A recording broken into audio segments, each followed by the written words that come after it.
Welcome to my lovely IHP community and the 5D Collective. As we were concluding our previous episode, I told you we'd be back to a little bit of this and a little bit of that on the vow thing. And so if you don't know, you can tune into the other episode. It was understanding and communicating in life and relationships is an art form for self-agents, 5D mystic POV, points of view.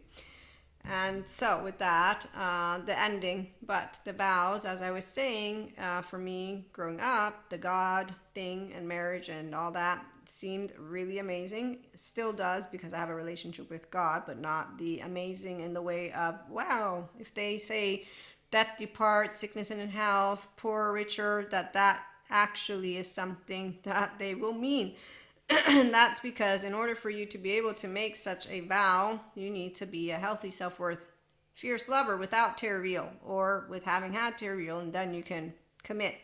So this is what I meant with, I used to think of it as something special, the vow in and of itself, and to then go in front of God. And although today, again, those people, not all of them represent in any way, shape, or form the heart and mind of God. In fact, if they did, then they would be encouraging us all to be together. Instead, they're not. They have people who talk ill of Reiki and yoga, and they spread rumors, and they also talk ill of our brothers and sisters that are different in a way that isn't different. We're all different.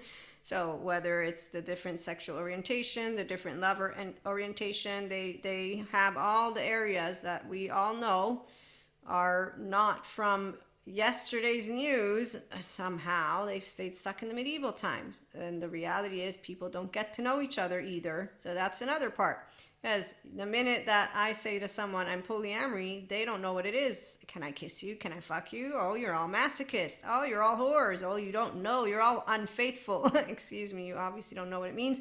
So this is the part of where I won't be like, you're not pretty enough, or you all have to. No. Nobody all has to anything, but you don't even know what it is, and you come in, the ones who are ignorant. There's the ones who are, instead of our 5D collective self-agents. It's why we love to understand and communicate. So we ask with curiosity, openness, acceptance, and love. That's what a functional child adult does. When you have a person who's reactive, they're not a functional child adult.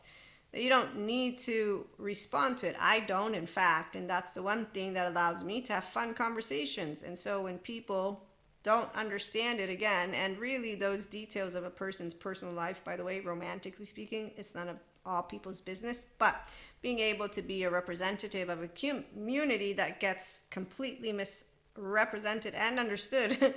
And really, it's not that. It's a little bit of this and a little bit of that. So for me, polyamory with polyfidelity, you all know, it's nice to know of those vessels and of being able to explain and talk. But when I hear that polyamory have hierarchy, 1, 2, 3s, I'm like, wow, that's pretty shitty. When I hear of, you're not poly enough, shitty again. When I go in forums and notice, ew, polygamy, what? Excuse me? And then I keep noticing, so adaptive child part people, they have a trauma charge, they're teenage versions of themselves, and they want bystanders to take their side and let me feel that I am correct in how I'm living my life. So you want a pat on the back. You're not polyamory or monoamory. What I mean is, you don't know what a vow is. Death do part, sickness and in health, rich or poor. The part about what is called compersion. Let me look up that word, because see, love is that. Even without the word, as a teenager, compersion is what I had, and still for that teenage boyfriend, which is why when the breakup happened, I wasn't, oh my God, I hope that they are miserable. No, I found it odd that we didn't stay friends. And I found it even more odd that nobody of our family and friends supported to have us stay friends. Because that's what love is. It's not because it's over that it's not over. I, to this day, love them to death. And luckily for me, because of that, I get to have a relationship, but not because my community supported it. No. And in fact, every time my community has some shit to say about a lot of situations, I say, look, yeah, I've vented, I've shared, I've talked, but leave it alone. And when I got talked sense in a certain way, I remember I said, you know what? They're right. But the thing is, it wasn't only them talking sense, is that as a mystic and also as a person who knows, thank you, Dr. Daniel Siegel, that we have a relational field, I consistently, every choice point of the way, was having that which is called dreams. They're not dreams. I was having downloads of what was going on in that soulmate's life as it was happening, actually both soulmates. And this is the reason why at a certain point with them I got to reestablish, because I didn't shy away from reaching out when I had those dreams. And I'll never forget the first one that I had of, I'm staying vague on purpose because I woke up and I was like, I have to.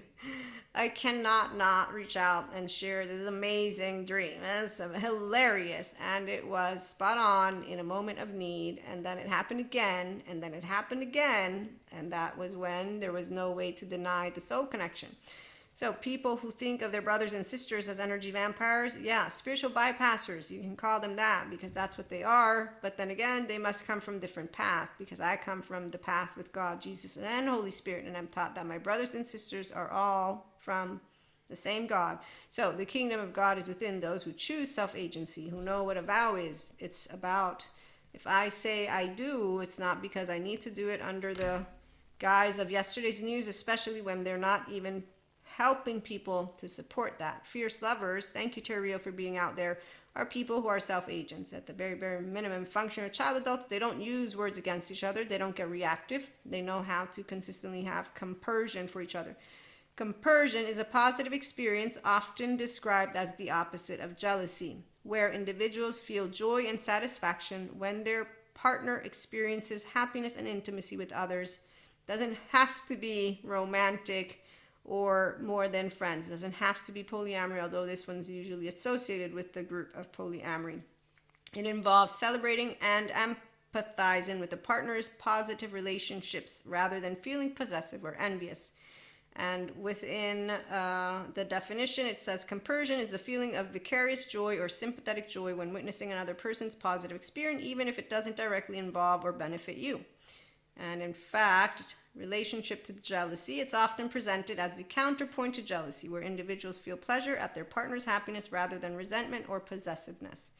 And the term gained popularity within the polyamorous community, particularly in the Curista community, I don't know them, a polyamorous group in San Francisco. And the practical application, while commonly associated with polyamorous relationships, compersion can be cultivated in any relationship to foster greater understanding and acceptance of one's partner's experiences, which you would automatically do if you are a securely attached, non-traumatized, functional, child, adult, healthy person. There is no way in any way that you would be different, which is where a higher self, by the time I'm 19, I'm still a higher self. I didn't look to the past and say they did something wrong. They could have done things better. They didn't do anything wrong to me. They were going to be the ones who were going to have that carry with them. And that is the part of where, of course, you share about those moments with people. So people will have a distorted version of it, like they have distorted versions of other relationships of mine, because people who are adaptive child part, they don't know shit about a self-agent, because they're all low self-esteem people who use pats on the back by each other and say, I didn't cheat. Nobody said you cheated. What, polyamory? Did you fall with your head on the floor? No, I didn't. Wow, what year do you come from? So again, cultivating compersion can contribute to greater relationship satisfaction as it promotes empathy. Compassion is what we want. Empathy comes with compassion, but compassion is what the self-agent has, because I will regulate in my own social engagement system thanks to using my prefrontal cortex. While if I'm doing empathy, even though there are some who don't believe in mirror neurons, that's why they don't learn self-regulation. Thank you, Dr. Daniel Siegel. So it's called differentiation. There's a me and then there's a you, even though we, as Dr. Daniel Siegel would say, it's a we. And as Terry Real would say, we have a relational field. It's our relational field, and we create it together. And so compersion promotes, again, we'll use compassion instead of empathy, because the self-agents are here, understanding and positive emotional connection between partners. And so with that being said, like I was sharing with you, a vow and the riddle of life, till death do part, sickness and in health, yes, rich or poor. It is not about polyamory, monoamory, or God or the church necessarily, or not a church. It's the people that are in it Are you in a relationship because the truth is that you enjoy that person, but you need to be able to enjoy yourself, first of all. And that's a securely attached person, because you have no unfinished business, no attachment wounds from your mother, no attachment wounds from father. You're not using maladaptive patterns or strategies. You're not using any of that, which is adaptive child part. I'm going to prove I'm right, you're wrong. And that is something a person will notice if they're being reactive, if they're coming in to argue with you. That's a 3-year-old trying to get their way, quote unquote, as Terry would sit him down. Okay, let me hear your story. That's how he poses it. Let me hear your story. Now that you've told it to me, okay, apologize. He holds men and women accountable. And so the eternal child will know how to be a true lover. And therefore, if they make a vow, they'll make it for real. The orphans, on the other hand, they want a warm body, basically. And then they have their unfinished business that they play on a wheelhouse. If they're smart, they go to Terry Real and they get to become fierce lovers. And that's when they will keep their vow, independently from whether they are polyamory, monoamory, they go to church, not to church, whatever it is. And that's the part of where smart human beings, stable, mature, adaptive, rational, teachable, they're not ignorant. And so anybody says, I didn't cheat in the year 2025, or who doesn't understand compersion, I mean, really, I dealt with them as a teenager. I dealt with them as a mid-20-year-old. I dealt with them as a 30-year-old, and I'm still dealing with them now, and I can't even believe the polyamory community just joined them. Because the fact that you're not poly enough, so it's not about if you're polyamory, secure attachment. That's what you get to choose if you want it, higher self. We'll be back maybe with more. In the meantime, have a good one.